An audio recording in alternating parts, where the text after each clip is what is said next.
Welcome to Living in the Matrix. I'm Jonathan, and I'm left of center. And I'm Rich, and I tend to lean a little bit more to the right. But the bottom line is together we try to look for the balance of what it means to be human in today's world. All right, let's get started. And this is welcome everybody. This is Living in the Matrix. I'm Jonathan. Rich is out of town. He's at a business meeting today, so unfortunately he will not be able to join us. But today we have Tracy Litt.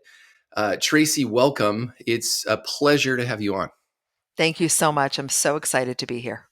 Yeah. So you and I have been, you've been sharing content for quite a long time. And what stood out to me is your love for women. Where did that come from? Like, what's your background in terms of brought you to this stage? Because I love it.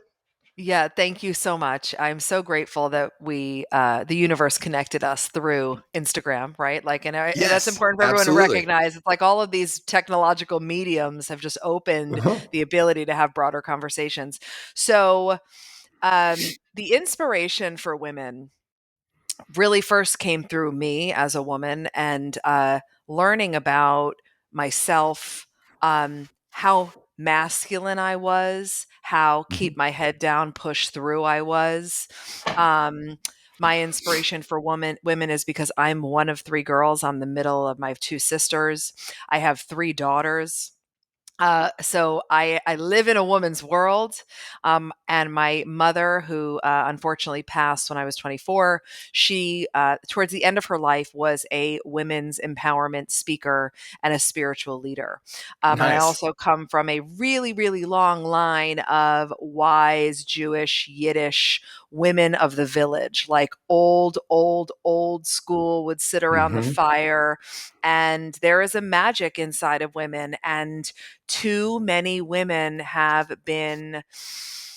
that magic has been dulled or pushed down, or maybe there was a total lack of awareness of the depth and scope of power.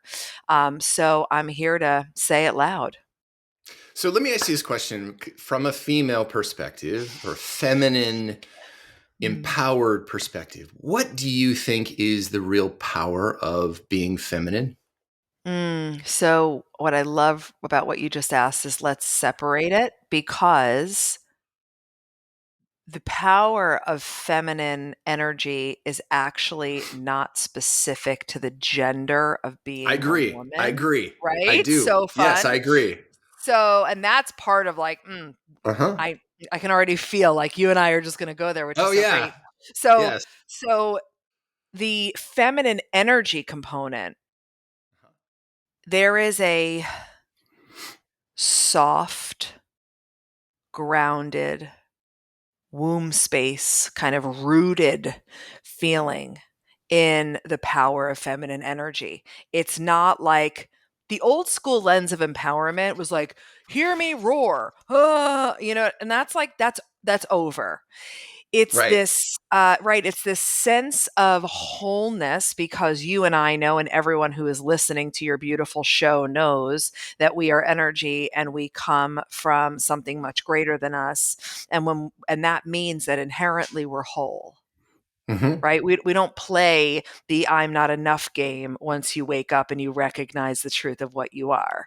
Right. So when you come from this wholeness, there's this soft, grounded power that is not about assertiveness and aggressiveness.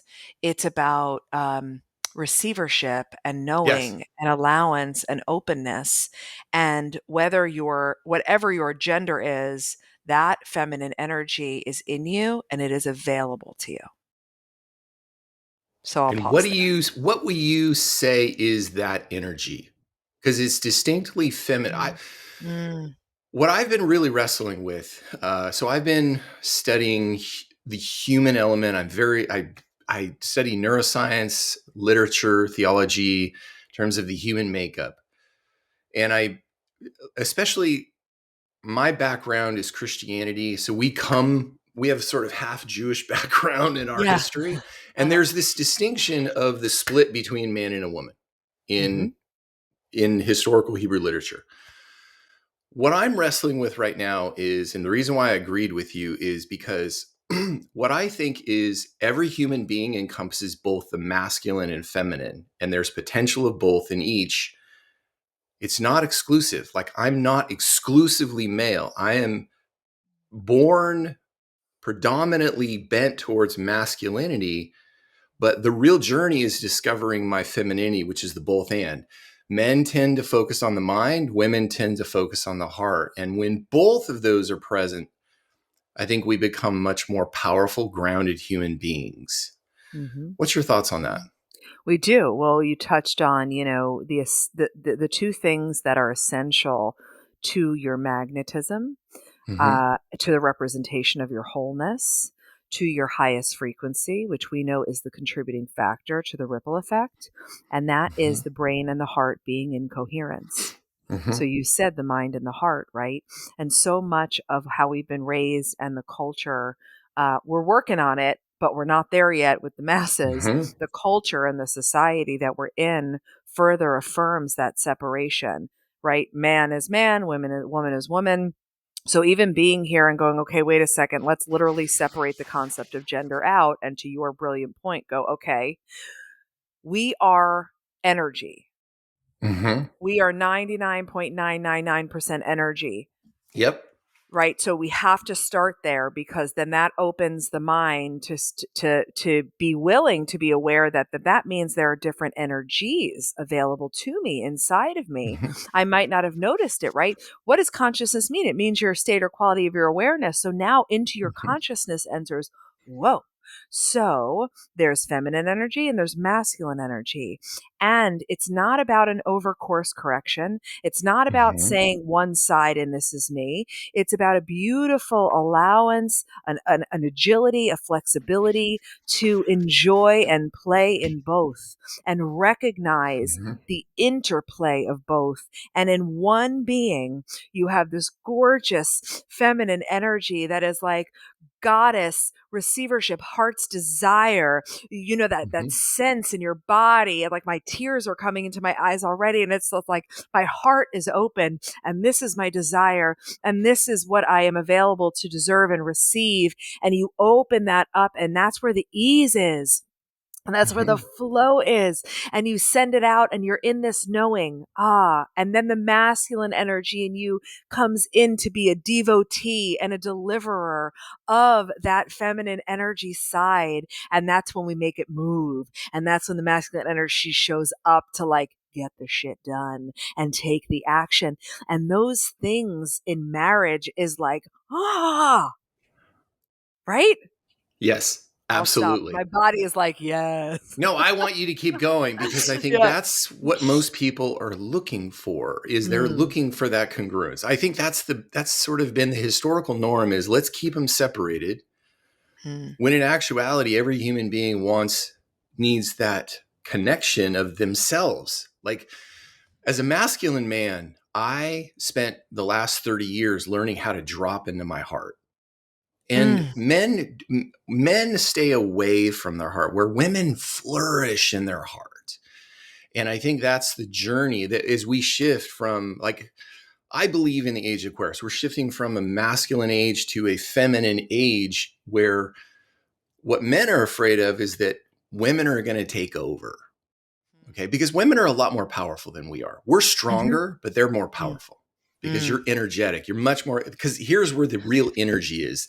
This isn't the real energy. The real energy is down here. You know what I'm talking about. You're probably feeling I'm it. like, I'm like so with you. I want to interject something here. So no, go ahead. I love it. I know, I love it. So what we're saying is, and I speak about this often, you know, we're all too heady. Yes. We've all been, all of the trauma responses and adaptive behaviors all live in overfunctioning, overanalyzing, overthinking, right? We get way too cognitive about everything. Here's what I want us to know just in this moment about this gorgeous thing that exists in between your ears. This is the tool. This is something that gets directed. This is not a leader by any stretch of the imagination. And I'm asking everyone to please give less abdication of your power to this thing that is your mind. Use it. Use it. And where do we lead from? To your beautiful point, we lead from here. We lead from the heart. We lead from the body. And we lead from our higher selves that are not here in this physical avatar in human form. This part of us that is connected, this part of us that is connected to that which is so much bigger than us, that like nobody's going to explain it to you because they can't. Like, I believe the day we can really explain consciousness in its entirety is the day we implode. Like, there's just no way. There's no Well, it's world. infinite. It's Exactly. literally It's infinite. infinite and it's vast and it's massive and there's so many things to learn about it. So just being able to recognize, okay, wait a second, right? So in real service of all of you beautiful listeners with us, this mind, allow it to take the back seat. Stop letting it lead, because it's creating an interference in your ability to reopen your heart. Because even though you are spot on, women, right? We are heart centered, right? One of the things I observe that I work on with every woman that trusts us to guide her is actually unarmoring it. Because although it is natural and it is our gift and that's the guidance system, what has happened to and for us over space and time has created so much protection. And we armor the heart and we armor it a little more and we armor it a little more and a little more. And then before you know it, you've disassociated from your heart and from your body. And now you're living all in your head. And it is a very, very challenging place to live. And it is a place that you cannot be the creator from. You cannot, if you're living in your head, you're Yes. automatically living in a state of survival. And you cannot be in a state of creation while you're in a state of survival. Yeah. So I'm learning how, I mean, this is a lifelong journey. It started for me 30 years ago, but I'm actually very tangibly learning like that distinctive difference between being in your head. Like when you're in your head, it's very much of a protective mechanism. But I'm learning to drop into my heart. And guess what happens? My first center is not what's protected, but what's the experience. And that's a much richer place to live. That's the value. And so many guys are afraid of dropping into their heart. I was one of them, because if I do, I'm not going to be able to do this thing up here, which is be the protector, be even the savior complex. Like, men like to take care of women. Yes. And there's so much more power in the both and. Like, I don't have to live up here constantly. I can drop in, because here I can connect. Here's the thing that I think in terms of relationships I'm learning is when you drop into the heart and I start connecting to my wife at the heart level, it's an entirely different conversation. An entirely different conversation. Yeah. Yes. I'm having the same experience with my husband, as he also is on his journey now as well. And it's a different conversation because it's not an actual like conversation in the way we usually think about. It's a felt sense. Yes. It's emotion. It is actual connection, not existing in a house together, talking about logistics, coexisting ships in the night. It is vulnerability. It is like the emotion is here because the See, heart that's is exactly the so opposite stunning. of protection, though. Yeah, exactly. Yes, Exactly. that protective mechanism is what we're bent towards. And I think men want to live in that space. It's just we're so rooted in this masculine dynamic that won't even allow us. Like my mentor that I started working with 30 years ago, he used to speak to men. He wrote a book called Healing the Masculine Soul back in the 1980s. And it was a bestseller. And he would go around to conferences and he would say, how many of you men are comfortable with your heart? Like, how many of you know your dad loved you? On average, one man would raise their hand. If you go into a woman's room and say, how many of your moms loved you? You get 100 women raise their hand. It's a very different dynamic. And I think as we shift this age, men need to start learning not to take the back seat, because I don't think what happens is it just flips, like women take over. I think it's this, women are much more both and than men are. Yes. And what the future looks like is not the present reversed, but much more holistic together, because the women don't want to lead from, there are a few, obviously, when you go so hyper masculine, but I think the vast majority of women want a co-partnership. Like, let's do it together, not I'm going to rule you. What would you say to that?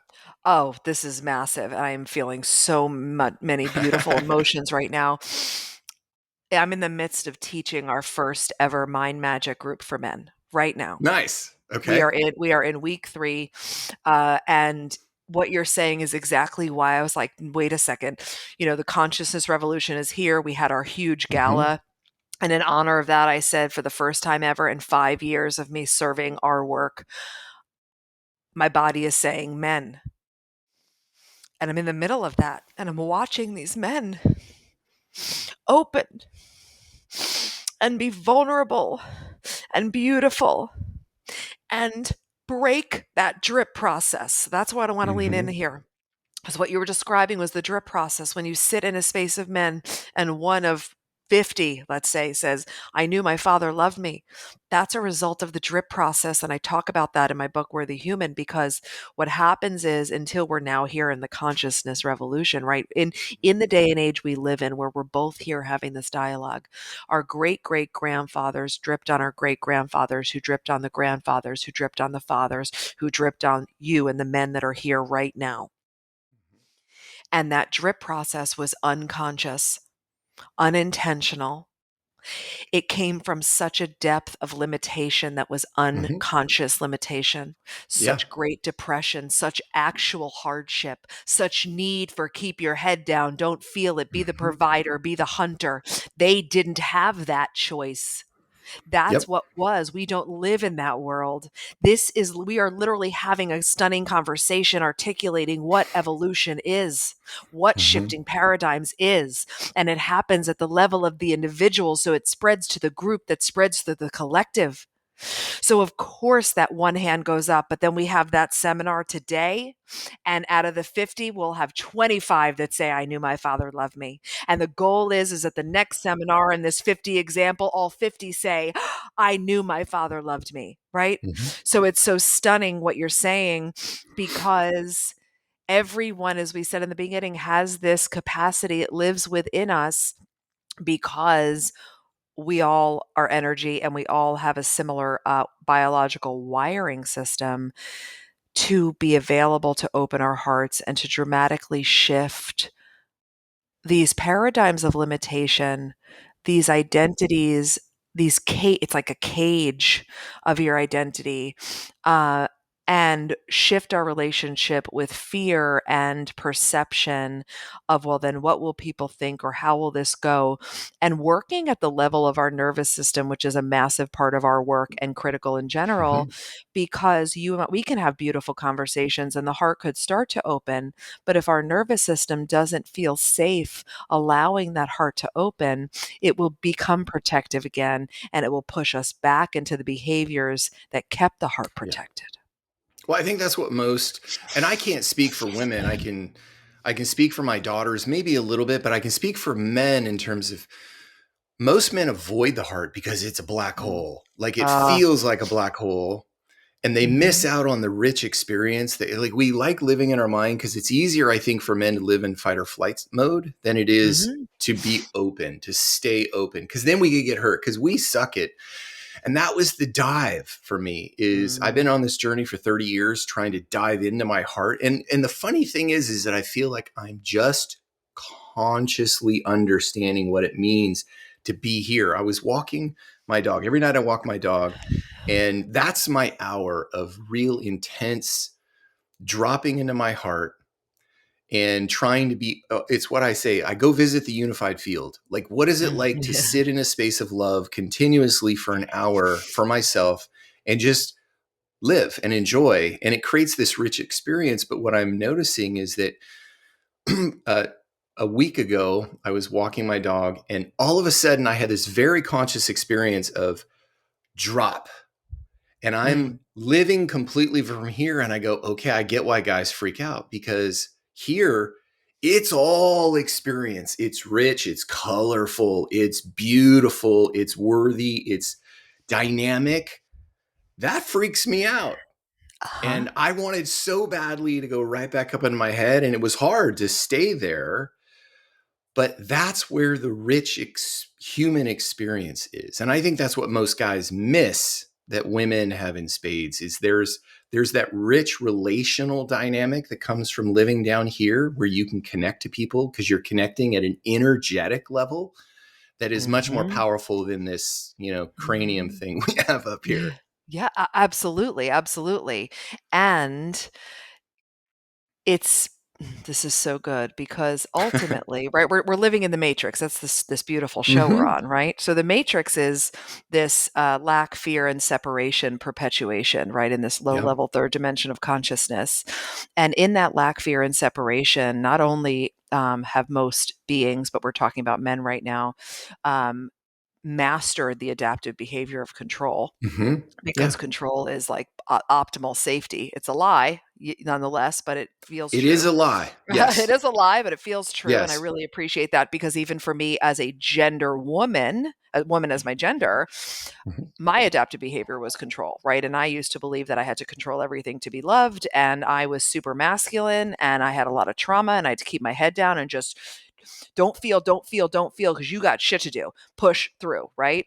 So to recognize what you're saying and the beauty of your experience, this is why it's so beautiful to recognize how to work with your nervous system as a Mhm. primary ability to open your heart and elevate your consciousness and your highest self because it feels scary to, like you said, to go from here into your body, Yeah. simply because when you're in your body and you're in your heart, it's calling for a level of trust that feels so unfamiliar to you Mhm.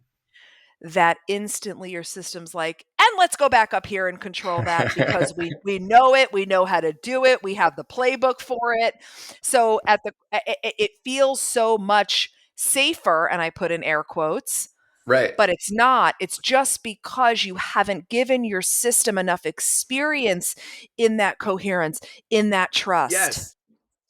Tell me And what's coming through because you're driving with no, me. Yeah. totally. I am completely on board with you because that is the journey. And again, this is not just masculine. Every human being Right. fights both and stories, but we, here's what I've learned from the neuroscience is your amygdala is exactly like AI. It's only what's programmed. And it dominates you when you're in delta brain, when you're in that frequency, you're just fixed, you're stuck, and your brain can't learn where all the rich experience that transforms your amygdala is down here. Mhm. So in order to make that journey, you have to drop in because this provides the experience that reframes what the amygdala is fighting against. If you never go down there, you never get that experience.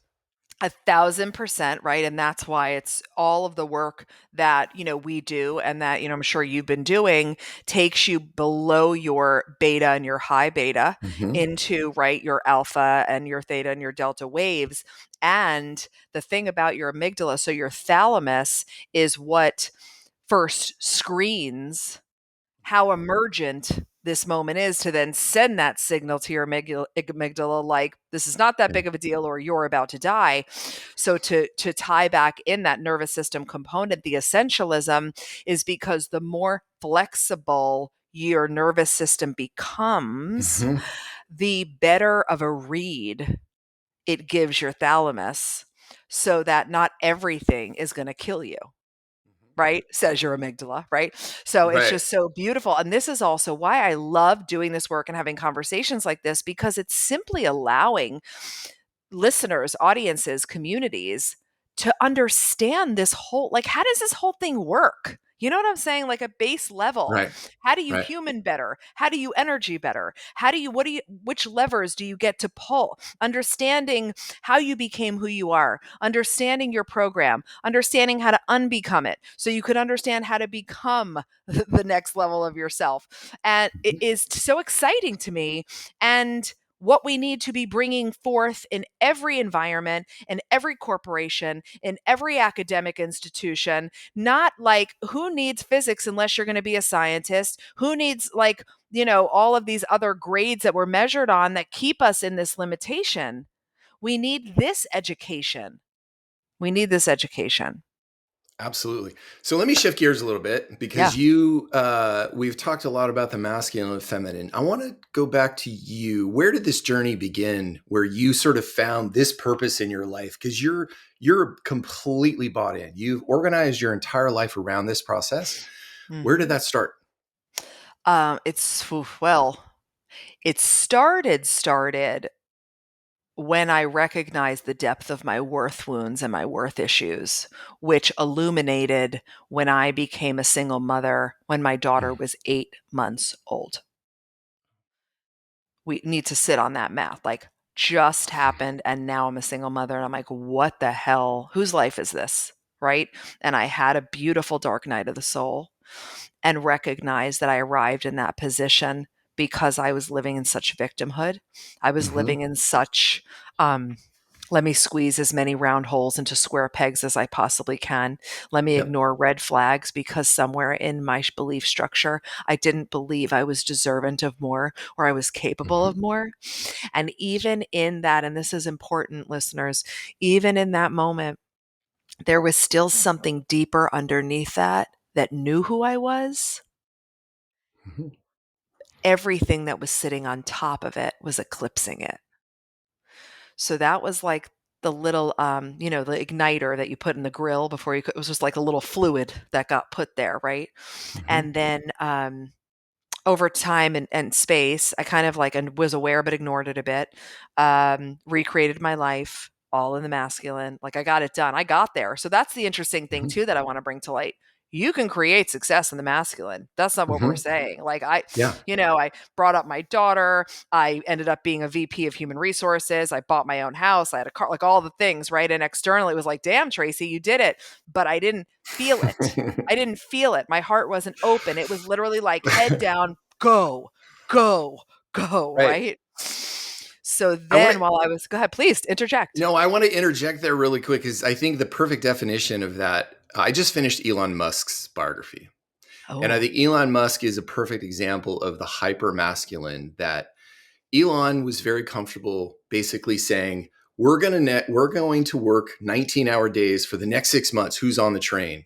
And if you wanted to work for his company, it was like this head down, zero connection to his heart. You end up creating fantastic things. Tesla's an amazing company, but it comes at a great cost. And I think that's what it reminded me of. You're talking about, it's that survival state works. It works to create even great things in business. But at the end of the day, there's a huge wake that's left behind that. Huge wake. You know what I'm talking about? Oh, so much. I'm like, where do we go next? And I know we'll go back to my story, but huge wake. And this is also where the consciousness revolution comes in, and the world changing, and the new world we're building, because we are learning to prioritize how we feel. We are learning to redefine success by the measure of, how many hours of the day am I spending feeling the way that I want to feel? Because that's in fact a success measure in the new world, right? So it's your example is so beautiful, and that's where it comes to choice. You can choose. You can absolutely live in your state of survival, and you can accumulate successful things. And it's also why so many beautiful people, and some clients come to me this way too. I did it. I nailed it. I sold the business for millions, and I got married, and all these things happen. And why is it that I feel nothing? Right. And why am I still asking if there's more? Because when we're raised in the matrix of everything lives outside of you, and you are driven everything externally, then you perceive that the outside is what defines the inside. So if I keep hitting it, if I keep nailing it, corner office, Maserati, big house, gorgeous spouse, great kids, give me a dog, give me a Greece vacation, all these things, then we have been fed the total bullshit lie that that's when you're going to feel like amazing and your heart's going to open, but it's not. It's only actually further cementing the armor that you've created. Right. So, and is it an easy journey? Absolutely not, to open your heart. Is it a worthwhile journey? The most worthy journey of your life, period. End of story. Because when you get to your deathbed, which is the only truth that there is, you're never going to look back and regret, I got back into my heart. Never, ever, ever. So I'll say that. So back to the story. So I end up in that position, VP of HR. I'm sitting in that role for about 12 years, and my soul starts yelling at me like, what are you doing? This is not it. You have so much more to give. That kind of feeling and vibe. And at first it was like, no, I'm going to ignore it, because I was neck up and I was super masculine. I was like, nope, I got it. Here we are. And I'm a VP of HR. Like, isn't this it? Isn't this it, Jonathan? Isn't this what we're supposed to want? I followed all of the order of operations. And then I finally, after 2 years of being paralyzed by fear, listened to that call, and I took the leap into human growth and potential. And when I found spirituality, human growth and potential, ascension, it was like a wormhole. Like I went into this other world and I was like, what is this land? And I was What instantly happened? drawn to it. What happened that kind of catapulted you towards that? Was it the dissonance that kind of pushed you out, or was there a Yes. moment? It So was it the was this dissonance. It was this like, this is because what I'm fine. imagining is there's a Yeah. lot of people who are at that space right now. What would you say to them? Please, please, please trust your intuition. Please, please, please But then I trust. have to listen to my heart. I know, God damn it. It's so complex. Right? But yeah, that's the whole point. And that's why once you awaken, you can never go back to sleep. Right? And that's why it's a journey. You're choosing your actual, let me say this too. Your actual purpose, everyone's, your actual purpose, all of our purpose as spiritual energetic beings in this human form experience is to tap in, to heal, to grow, and to ascend. That is your purpose. Your passion, totally different story. What you monetize, your calling, all different. Your purpose as a spiritual energetic being, having a human experience, is to go within and untether and ascend. Period. And some of us have that wake up call initially through a career lens, because we followed that order of operations, and then we land in these quote jobs or careers. And then you're like, am I going to literally rot away and do this for the next 40 years of my life and feel the way that I'm feeling? Well, you can if you don't listen to your heart. That's Sure. Yeah. where It's a most men are choice. stuck. And we just wait till we're about 55 to have a midlife crisis. And then we go cheat on our wives and buy the second car, or the roadster, whatever it is, because we think, guess what? We're trying to feel something. That's why men cheat, is they want to feel something, because they've been stuck in this mode for 30 years or whatever. Yes. And fun facts from a highly conscious lens, what we know is the midlife crisis isn't the midlife crisis, but isn't it convenient that our society put a gorgeous label on it? And because everyone just drinks the Kool-Aid with no autonomy and no questioning, it just becomes midlife crisis. You smack a label on it, you probably go get some Xanax, and then you ride it out for the rest of your life. Right. Come on, everybody. Like, come But on. you didn't do that. It's You so listened. insane. Well, I listened after 2 years of being paralyzed by fear. And I think this is very serving to your listeners, because it wasn't like, I have a calling, let's frolic into this and let's just do it. Right. Not at all. It was on Monday, it was like in my head, I'm doing this. I know I'm meant for more. I hear you, body. We're going to do this. And I started researching this whole human growth world and found a coaching school. And then on Wednesday, it was like, nope, sit down. Who do you think you are? This isn't going to work. Are you nuts? What are everybody going to think? And I gas braked. I played that dance for 2 entire actual fiscal years. Okay. And are you still in your role in HR? Yes. I am like fighting the calling. I am fighting the call. And it was one evening on my husband and I were on, because I got married when my daughter was 5. Sorry. And I was sitting on a balcony overlooking a beach, and it was dark, and he was inside, and I was sitting by myself, and kind of like the moment you described when you were walking your dog. And my mind was totally off because I was just sitting and listening to the waves and seeing an occasional like white cap in the darkness. And it was so clear. It came from like up here and it came from my heart. Like, you're not getting out alive and you can't not go for this.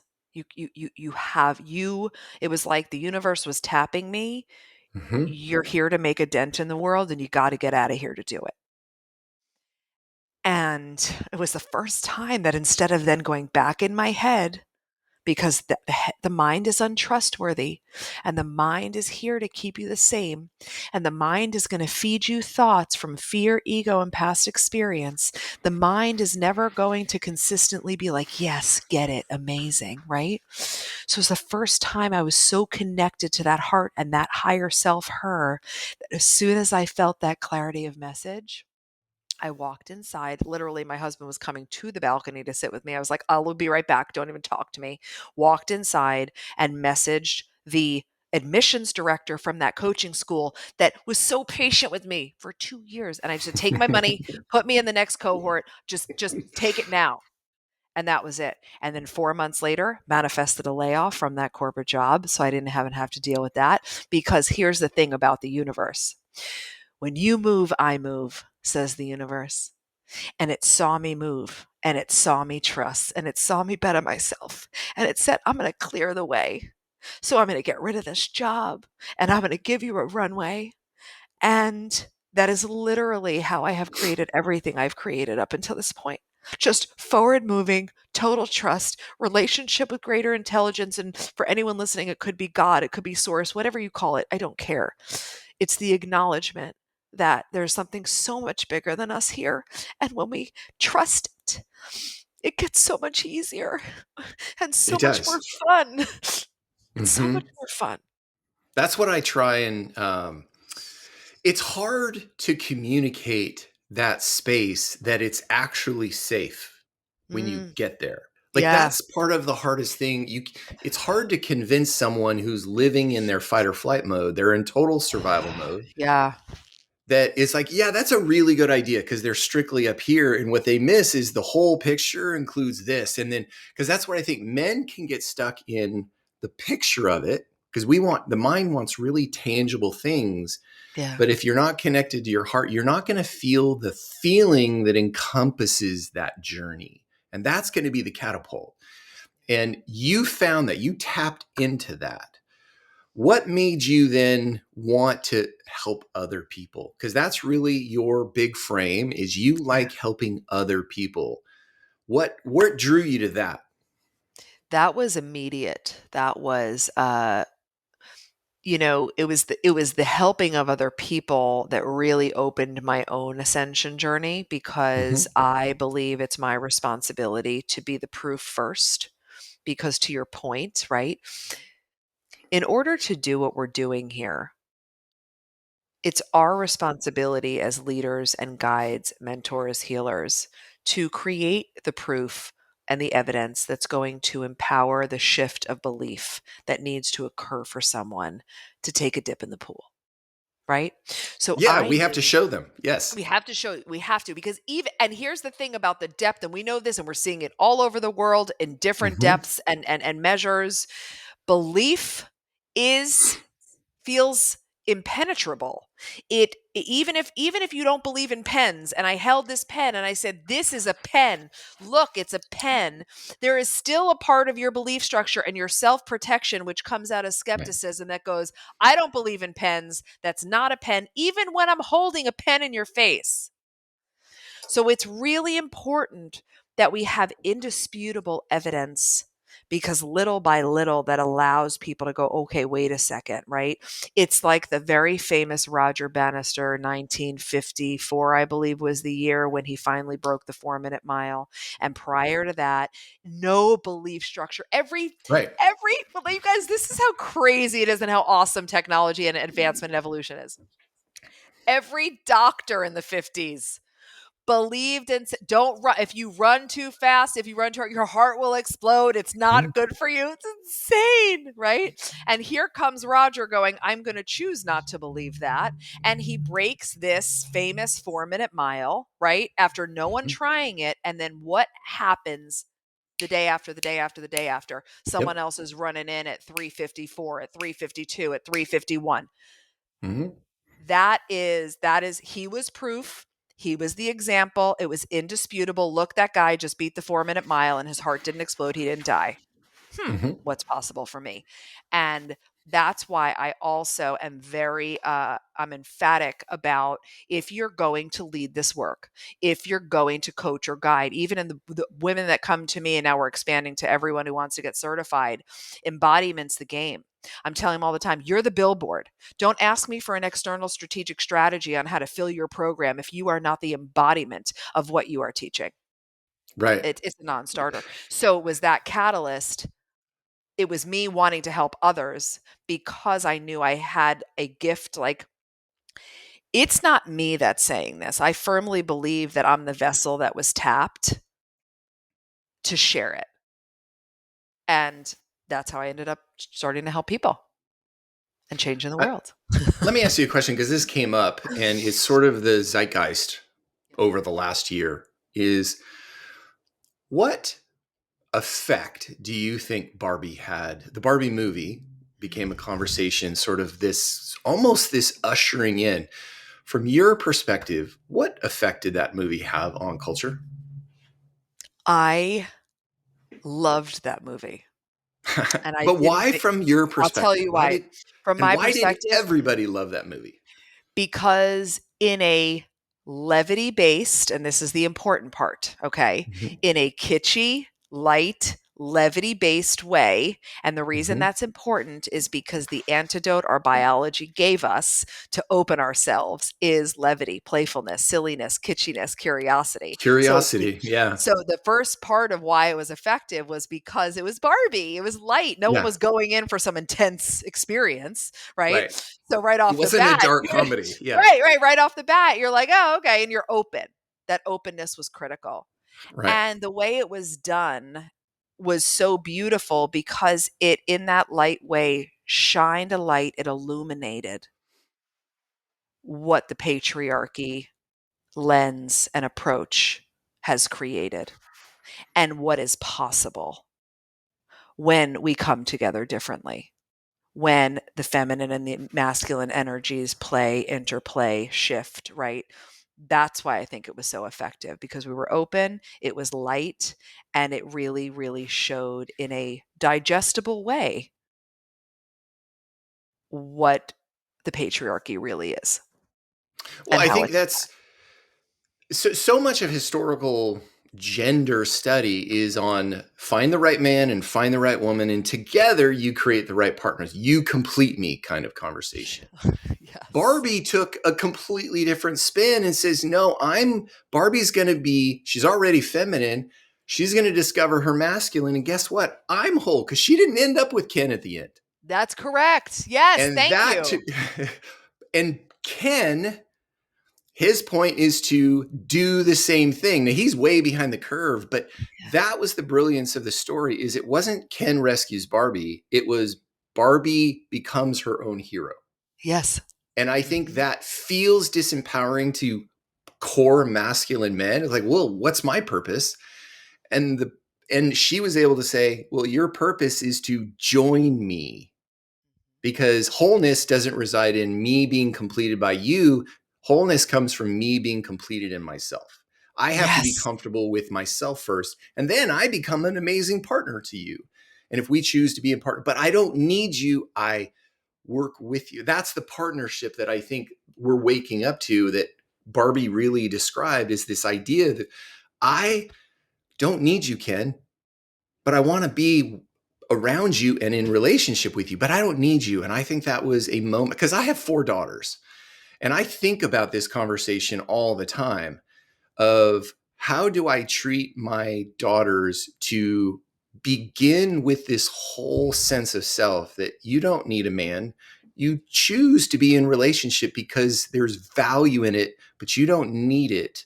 And, my daughter said to me, I was with them a couple of weeks ago down in San Luis Obispo. And my daughter's always said to me, Dad, I don't know if I want to get married. I don't know if I need to get married. I'm like, that's awesome. Yeah. Like, that's okay. The convention isn't for you to be the subservient wife.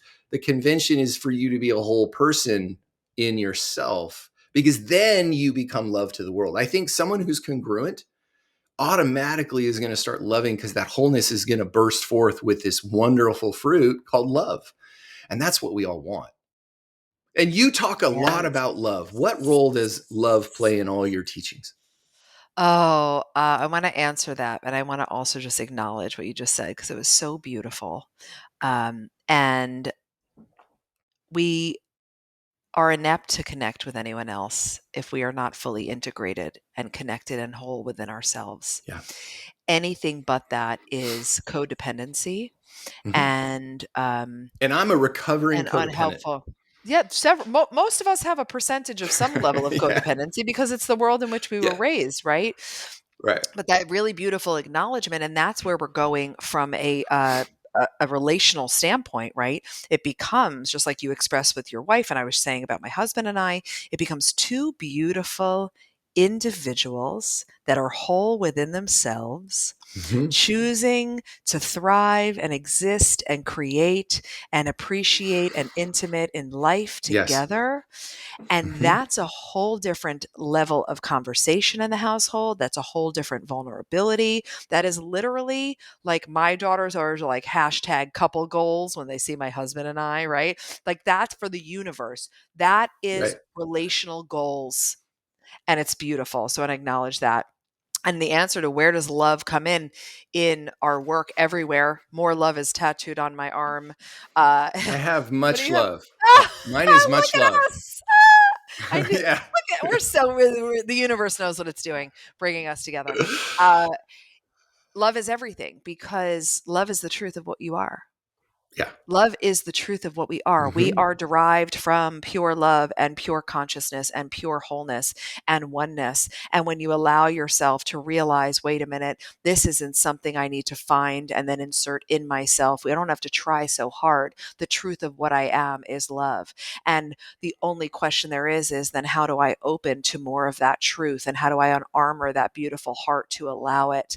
And then from that space, you don't have to over effort or anything, because everything follows and flows when you allow yourself to beam the truth of the love that you are. It actually becomes that easy, and everything in your mind wants to fight against what I'm saying, because everything in your program is like, but no, it's hardship and it's struggle, and the struggle is real, and you got to do this and you got to work your ass off. And blah, blah, blah. No. Open to love. The love of you, the love that is available around you. Imagining this beautiful, invisible, like gold beam shooting from your heart to the heart of every single person around you, whether you know them or not, you do, because you're connected. That's not mystical either. Like, your energetic field is actually there. I've learned how to control my energy and actually energize a room. And there's almost like this, I can do that kind of moment when you're like, oh shit, because it's like, there's a power to that energy that if you are tapping into it and harness it, you're never controlling it, but you're harnessing it for good to impact people in a very positive way. That's when it gets absolutely amazing. Yes. You know what I'm talking. I see it in you all. Please. I know it's and that kind of, so it kind of dovetails to like a little bit of the beginning of our conversation, right? That power, right? That feminine power. It's an energy, right? Your feminine energy power. That's when you walk in a room and it's not because you're the loudest, right? There's something in the way you just energize that room. Your heart is so open. You are grounded. You are standing there. You walked in and you actually shift the resonance. You shift the frequency, because you are love and you know it, and you know how to harness that power coming right out of this gorgeous, and your field, the more coherent you are, the more love you are, the more potent and like, your energetic field is that goes out in circumference around your physical body. That's why when you're somewhere also, someone could walk in and you feel the way we're talking right now and you're like, yes, I want to be in this room. And you can go into another room and someone walks in and you're like, oh God, why do I feel unsafe and shitty and I gotta go? Right. Energy doesn't lie. It doesn't lie. Yeah. No, that's one of the things that when Rich and I started, we wanted to create an energy where people could flourish. These dialogues are really in that energy space. We want to create a space where people can really get really bright, because there's something to the brightness. There's something to this journey that you've been on. Like you have enough tangible evidence to overwhelm your amygdala. That's what I think most men don't have. Women have it in spades because they feel dynamically from it. They're much more emotionally intelligent. And I think kind of from the bent, but that's what men miss out on, is this rich energy that comes from that when it's in a safe space. Like the dynamic of Ken and Barbie is two whole people coming together only magnify that energy. That's right.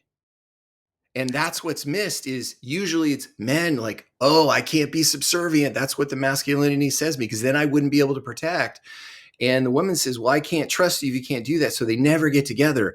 But if they come together as two whole people, energized with a sense of their dignity, then it becomes a completely different dynamic. And I think that's what I'm beginning to explore, is what happens when you live in that energy and you start sharing it abundantly. Because I have enough of that energy. I share it wildly.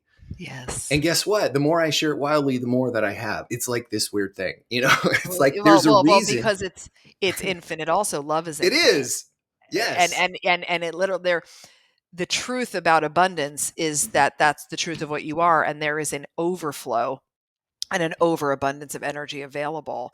And as you give it, you receive it and you get fueled by it. And it's this magnificent, like energetic snowball. And it's magnificent. And something that you just said too, that was so fabulous and profound, when you have that, the man who doesn't want to allow the woman to, be more powerful, that how you describe that dynamic, the only way when those two do come together, because they do, however, they come together to bond that trauma. They come together to create an interlocking dependency. And that's what we're moving away from. And the answer to this then, because in order to become a man who, and this is kind of like this part of the way we teach, and to become a woman who, is to evolve your identity. Right. And that's what has to happen at the core. A man evolving his identity into, I'm a man who loves to open to my feminine energy. I'm a man who loves to watch the women in my life be in their power. Right. I'm a man who is whole and understands that I'm always safe.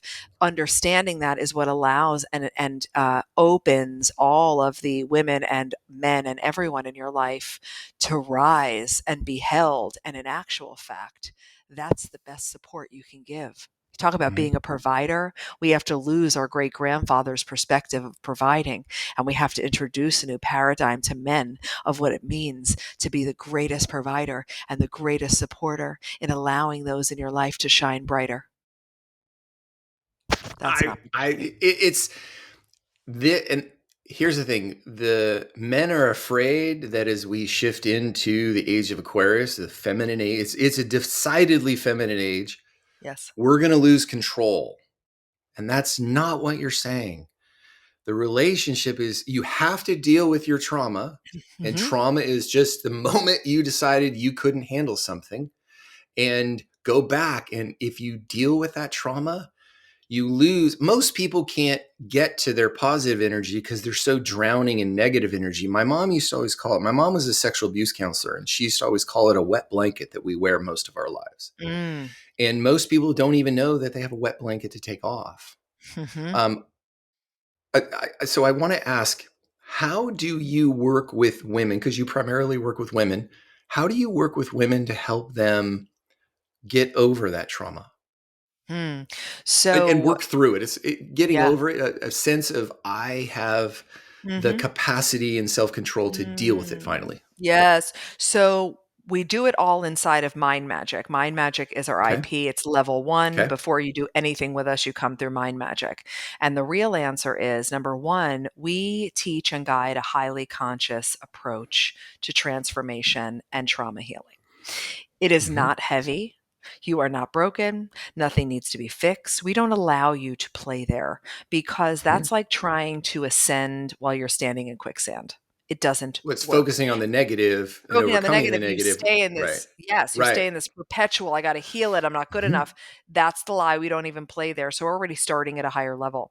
The other thing is recognizing that the trauma is it's the physiological response to whatever happened. So it's more about a focus of focusing on the body, doing the somatic work that we do, Okay. giving your nervous system the love that it needs. It is rarely ever important to understand the story of what happened, because you don't even remember it accurately anyway. Any Right. research on memory will tell Highly you biased. that, Highly biased. that at best, you're 50% accurate. Go just Google Right. it. Memory research, Right. like it's crazy. It's like, oh shoot. It's like playing telephone. Every time you recall it, there's just a zhuzh difference. And before you know it, it's a whole different story.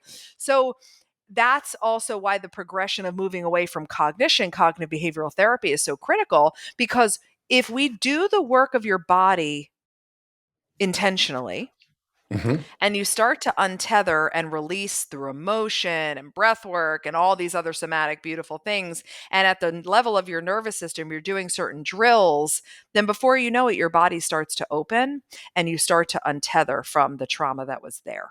So that's literally part of how, and that lives all inside of Mind Magic. And then it takes shifting your level of mind, and actually we're rewiring your brain and the way that you think so that your cognition doesn't reaffirm the old trauma, because it all has to work in concert for it to be a complete.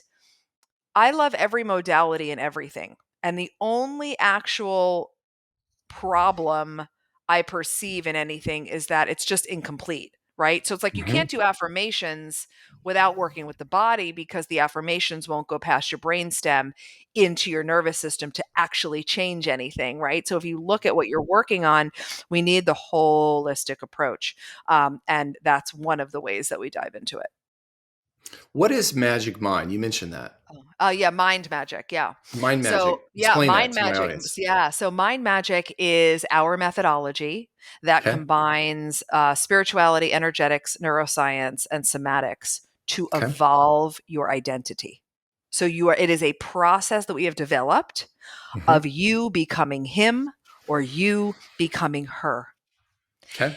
And it is that holistic, complete view. It is a 9-week semester, and every week stacks. And it's an embodiment process of untethering from who you've been, the program, the conditioning, the level of mind, the energetic, all of it, and actually embodying the next level version of yourself, who is a man who leads with an open heart, who lets other people shine. Like, we do that kind of work. You create manifestos, your he manifesto. Who are you? How does he feel? How does he spend the hours of his day living? We identify emotional addictions, because you cannot exist in your new future if you're constantly affirming the emotions of your past. So it's a very thorough identity evolution methodology. Well, you really touched on something that I think is very simple. Is most people focus on healing by focusing on the negative, and all you do is reinforce the negative. It's very hard to grow focusing on the negative, whereas you're saying, no, let's shift and focus on the positive. And why does that work better? Because wherever you put your focus and attention is where you put your energy, and it's what you root into, right? But it's So it's almost like it's like that's not the way it feels. no, You're well, supposed to solve the problem. And that's what men do really well. We solve the but problem. also here's what I love about this, and living in the matrix, because that's what the matrix tells you. The matrix tells you to be problem focused. Yes. Because if you're problem focused, you will then stay in lack. You will then stay in fear. You are then separate from a solution. So it really enables the matrix for all of us to keep drinking that Kool-Aid, because then you really never change, but you waste thousands of dollars and hours of energy and time. and it's not working, and not only because the lens through which you're seeing it with and the approach you're taking is that's why I use quicksand as the analogy. It's like for every step you take out, you're back in the quicksand, and for every you're just back, and then you're just deeper and deeper and deeper. And it also feels unnatural because your current belief structure and lens is living through I'm not enough. So if I'm over here yelling at you through love and saying, listen to me, that's the lie. Stop playing the I'm not enough game. Let's do a healing journey from your wholeness. I'm sorry, what? I'm already whole, Well, right? it's very backwards. It's historically backwards for all Yes. of history. You don't Yeah. solve the problem by focusing on the good. You solve the problem by focusing on the bad. And Right. what you're saying is, guess what? That doesn't work as well. It doesn't work at all, because if you also Yes. recognize what happens in our brains from a neuroscience standpoint, when you have a problem, right?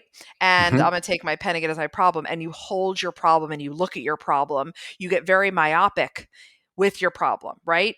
And then often you tend to turn around and you talk to other people about your problem. And now everything in your focus and attention is on this problem. What's happening is you're putting yourself into dysregulation because you are myopic and you have this problem. Well, when you're dysregulated, your prefrontal cortex is shut off because Okay, it for thinks our it needs to. audience, Yes. Go ahead. help our audience understand dysregulation. Okay, thank you. So, in your beautiful autonomic nervous system, you have the simplest way to understand it is there's two main states of your nervous system: dysregulated, which is sympathetic stress for general terms; regulated becomes parasympathetic, grounded, calm. Right. So if we just simplify it, dysregulated is stress sympathetic, regulated is parasympathetic and calm and flexible. Okay. When you are in that dysregulated state, which most of us in this matrix world live in an acute sense, and you don't even realize it, Yep. that means that you are in a stress state. And that means that your prefrontal cortex, the front of your brain right behind your forehead, which is your critical thinker and your decision maker and your ability to identify solutions, actually goes offline. It shuts down when you're in dysregulation, because the dysregulation in your nervous system says, he's not safe right now. So I need to get ready to poise, to pounce. I need to run. I need to freeze, right? I need to help this guy survive. He's not trying to innovate or get creative about anything right now. So it shuts off. This is a natural wiring and has nothing to do with your trauma. It only worsens if you have big T trauma, right? Or little T trauma. So to really be able to recognize, like, okay, so if I'm in dysregulation, the ability to identify solution is impossible.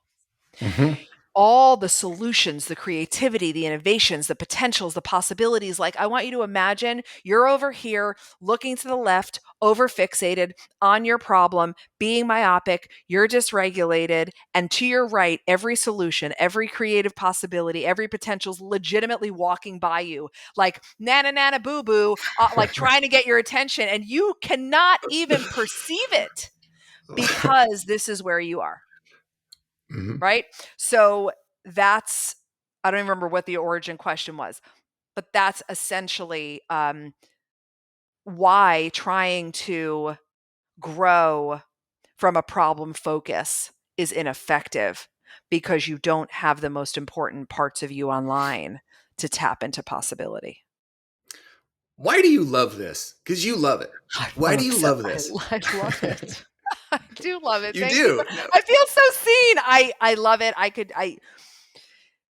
It's like I have to pause myself in my normal life because all I want to do is talk about this all day, all night. I love it so much because, number one, I'm in such awe of it. I'm in such awe of the fact that when we progress and when we have research and when we have technology and we learn new things, we move from a world where we couldn't have had this conversation 70 years ago, where we Yes. believed, all right, you hit 25 years old, you became who you became, your brain stops changing, good luck, enjoy your life, to now knowing we are malleable, Our brains change to the day we die. We're not fixed beings. We can become something, someone different. We're energetic. Like, it's just so exciting. How do you not want to scream it from the rooftops? Right. So I sit in awe, and just like you, because I know we're both like obsessive human spiritual potential, want to read, we want to learn in the best way. I say that in the best way. Yeah. Because we're in awe of it. I respect it. I'm Yeah. like, wow, potential is this really incredible thing. So Mm-hmm. that was the opening, just like the awe. You know, what's so interesting is when I was younger, middle school, high school, I was the worst student. I skipped class. I didn't care. I didn't go to college because I didn't believe I was smart enough, because I was living in my I'm not enoughness. And then as soon as I grew up and started working on myself and found something I was interested in learning, I'm like, oh, I'm one of the smartest people I know. Isn't that interesting? Do you know what I'm saying? Because I actually Mm-hmm. opened to something new. And then after that awe, the reason I love it so much is taking that awe, translating it, creating our own methods and methodologies and unique ways to teach it that work 100% of the time. Like, we've been audited, Mm-hmm. case studied. Then the proof and the evidence of the ripple effect, the life changingness of what happens because Mm-hmm. I got out of my own way and I'm showing up to deliver what I know in that awe. And I'm watching women and their marriages and their businesses and their leadership, and their children are breathing because they're watching the modeling, and kids are using terms like 5D. What? Like, that's why I'm obsessed with it, Right. because that is what we're here to do.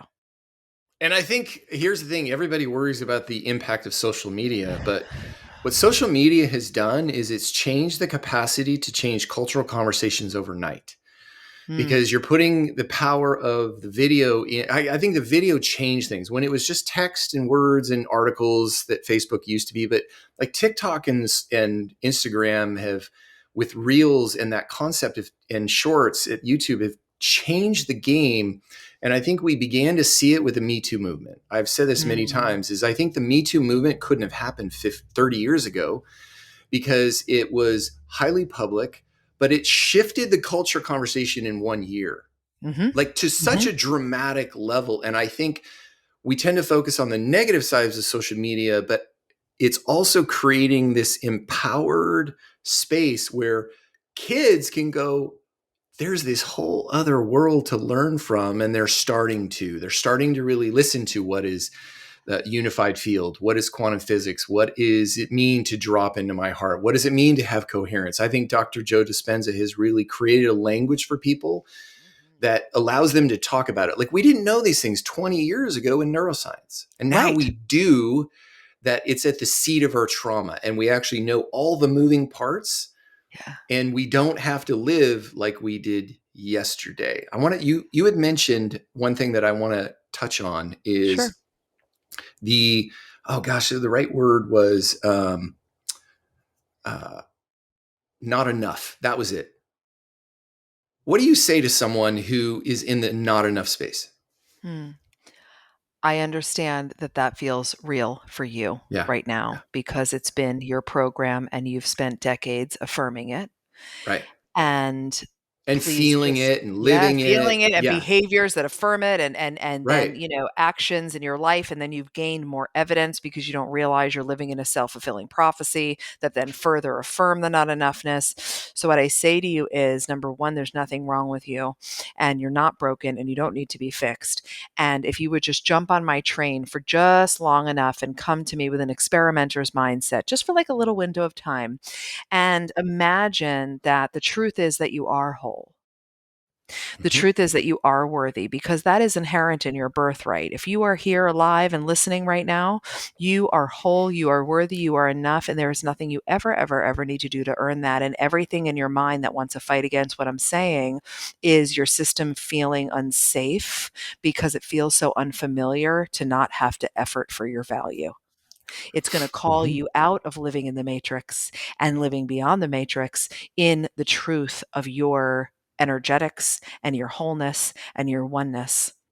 And that's the journey, right? Kind of back to that Mm-hmm. wholeness, and starting to play even as simple with what would change in your day today if you believed and operated from your inherent worth and wholeness? Mm-hmm. What would change? And you're going to come up with answers like, oh, my body just relaxed. Why, I feel expansive. Well, I guess I'd have that conversation. I'd probably leave that job. Probably finally publish my website. All of these little things start to happen. And then you start to realize how much energy and hours of the day you have ended up unconsciously wasting on trying to affirm your worth. And then you're going to get all that time back and all that energy back so we can actually do the real stuff that you're here to do. That's what I say in probably a third of my reels. If you let go of the bullshit, you suddenly realize you have a lot of energy, but you've been using it to stash shit down. And it's like, just let go of that and you'll have all this new energy that you Yes. didn't even know was there, because Yes. that's what happens. Your body's meant to be energetic. But Yeah. when you focus on the negative, guess what? You're only going to create negative energy and you're going to suffer. And I think that's the beauty of it is that what you teach women in your conferences, is sort of how to begin stepping into that space? Because I think that's a very powerful somatic practice.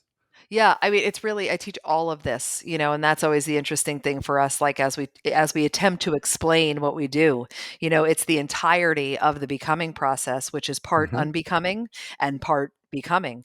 And it's about heart opening, and it's about shifting your relationship with fear, and it's about changing at the level of your mind, actually rewiring the neurotags. It's about reconnection to your body and nervous system. It's about dramatically shifting your relationship with emotion. It's about paying attention to the words that leave your lips. It's about tapping into the goddess that you are so that you can stop functioning in all the overisms of those adaptive behaviors and those trauma responses. It's all of that. It ultimately lands in, please start treating yourself like the energy that you are, right?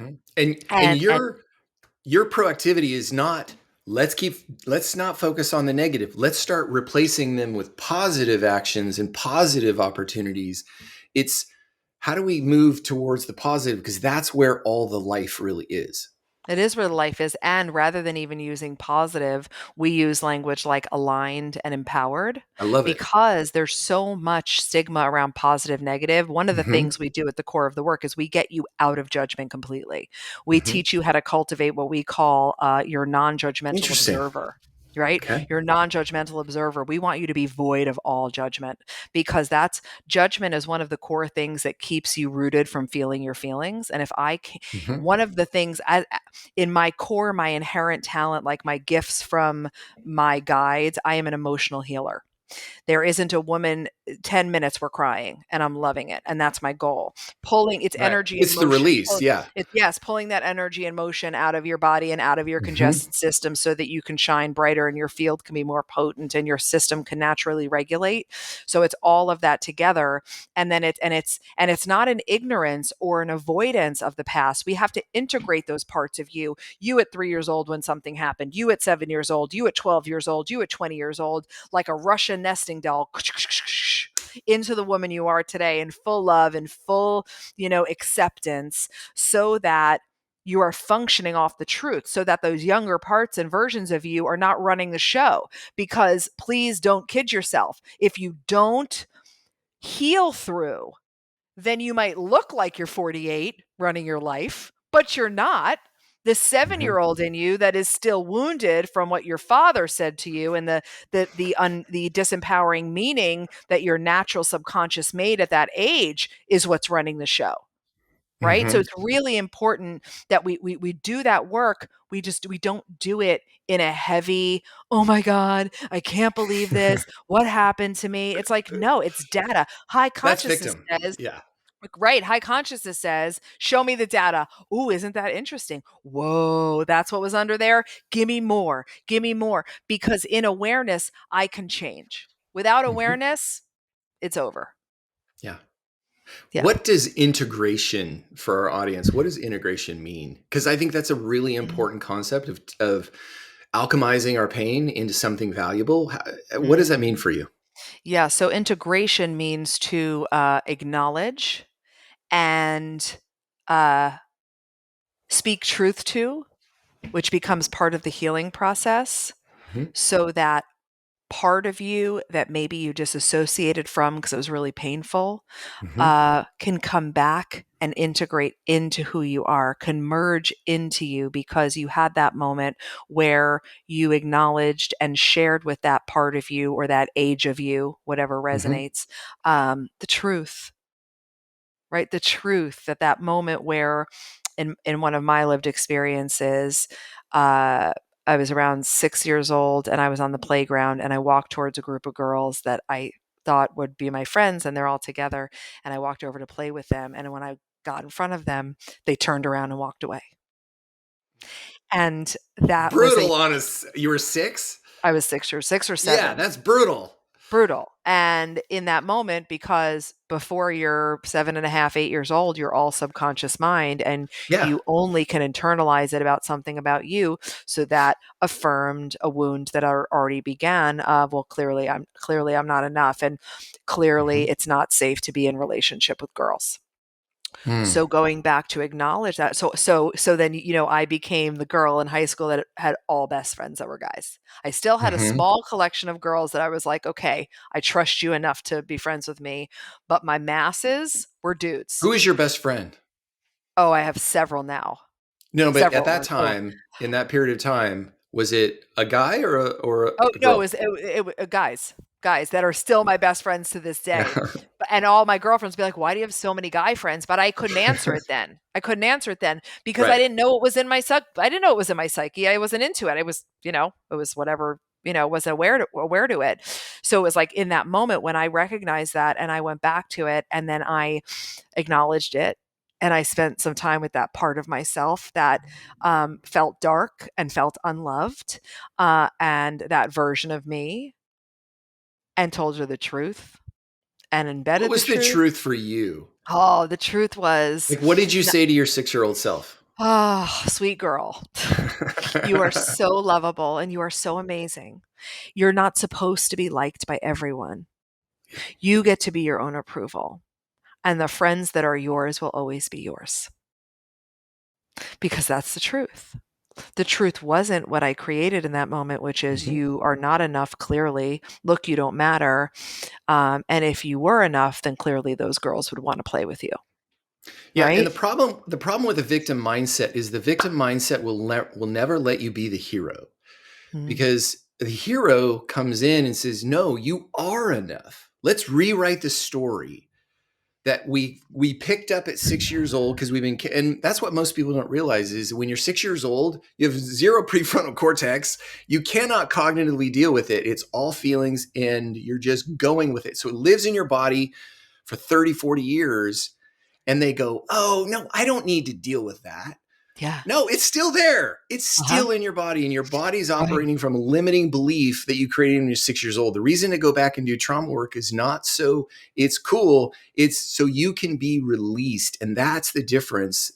Something you said that I absolutely love, because it took me a very long time to realize, is we don't heal to become whole. We heal to recognize we are already whole. That's what my mom helped me realize is you take off the wet, stinking blanket. What's underneath is the real you. And guess what? You've been whole the whole time. You just haven't been able to see it. Yeah, it's like just a moment of amnesia. Like, let's bring you back to the Yes. truth. Yeah. And that You are releases you from whole. having to accomplish anything. You don't have to Yes. become someone. You already are.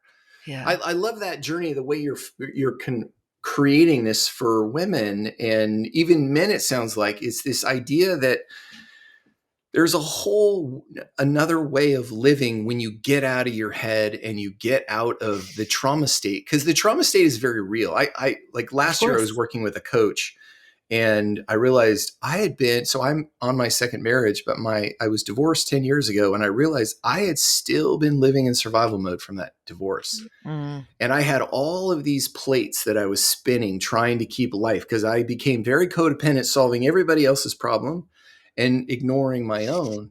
And I realized that's really detrimental 10 years after the fact. Like, it's okay to be protective in the moment divorce happened, but if you carry it for 10 years, it destroys your life. And I realize so many people want the healing that you're talking about. They Yeah. just don't know how to get there. Yeah. And it feels scary. Yes. And Yes. my TED Talks on fear partly for this reason. It feels scary, and shifting your relationship with fear is something that has to happen for you to be able to show up for yourself, right? And really, Mm-hmm. really recognize the protective nature, right, of the fear that you're Mm-hmm. feeling. And fear is not a stop sign; it's an indication of where we need to lean in and where we need to show up for ourselves. And it's a beautiful, beautiful thing. And something I want to touch on that you said, so when you have that experience and then you go back to your head, you were saying, right? So the occurrence Mm-hmm. happens, and if it impacted you physiologically, it becomes trauma stored in your body. And then you go back up into your head, and the reason why you think you're okay isn't because you're okay. It's because you disassociated from your body so you don't have to feel it. Mm-hmm. So you live from your neck up, and you call that life. Yep. And it's Yep. not. Yep. Yeah. Tracy, you've been absolutely amazing. We got to do this again. I know. I would love to do this again with you. So, Agreed. how do our listeners find you? Yeah, so the best place to go, Instagram. We are super active on that. It's at the Lit Factor, and it's LITT. So the Lit Factor. And for Mm-hmm. all of the women listening, the schoolofbecoming.com is an amazing place to hang out, incredible library, and other things to dive into. Give me a quick summary of that our Yeah. listeners can engage in. Like, what does that path look like if Yeah. they So were the to be school, interested in that? I love it. The schoolofbecoming.com is a new institution of higher consciousness and intentional evolution for modern trailblazing women. And we have a gorgeous library. You come in, create a free account, and you can mark things and as you want to read them. You take our ascension assessment, which literally shows you kind of where you are on your ascension journey. And then we Mm-hmm. deliver you curated library content to support what level you're at. So then you get a read and a watch and a listen based on your results. And that allows you to just kind of start your own intentional evolution. And then our core curriculum starts with mind magic. So we run semesters like a school of mind Mm-hmm. magic. It's 9 weeks long. Our next semester will be winter, which will start, I think it's end of January, beginning of February. And that's 9 weeks. And that's where we begin. And you evolve your identity. And then you have different levels of choices inside the school from there. So here's the bigger question that I know everybody who's in the coaching space asks. What is but I want to ask you, because I think Yeah. your program sounds like it's completely worth it. And I say that because I'm reading your energy, not your desire to help people, to me, is off the charts. I love that. What would you say is the reason to make the investment in yourself to participate in that program? Because it Because, requires an investment. yeah, because you're the cause of the effect. You're the common Mhm. denominator, right? Mhm. Everything is coming out of you. And of all the Yeah. investments you make in life, the thing that's always going to deliver you the biggest ROI is anything where you invest in the asset that is you. Because when we work on you, we change the way you hear, the way you think, the lens through which you see the world, which then automatically shifts everything else around you. That's what happens. It's science. It's a variable. Mhm. If you're the variable that's generating everything in proximity to you, and we go up and we change that variable, everything in your life, your business, your money, your relationships, your intimacy, your parenthood changes in relationship to you changing. So just make it easy. Stop investing in everything outside of yourself and make the singular investment inside yourself. And you'll be like, what? Why didn't I do this 30 years ago? But it doesn't show up until you make that investment. A thousand That's the percent. hard part. Yes. A And thousand that's why percent. I want to encourage our listeners, make the investment in yourself to participate in what Tracy's doing, Yeah. because I haven't seen a better coach who has a bigger heart.